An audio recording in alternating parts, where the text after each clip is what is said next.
Ito ang Abaca capital ng Pilipinas since April 15, 2022. Ang probinsya ng Catanduanes ay binubuo ngayon ng 11 towns.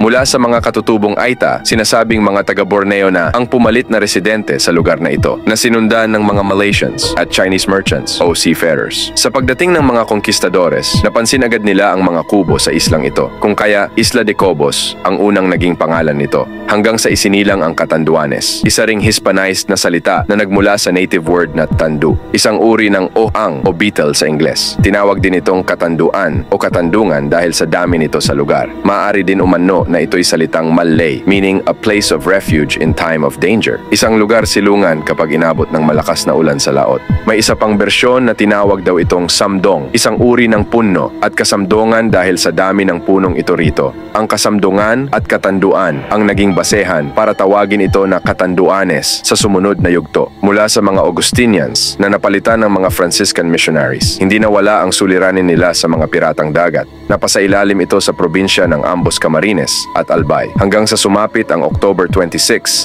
1945 nang ganap itong mahiwalay at pamunuan ni Alfonso V. Ocero, ang first elected governor nila noong 1947.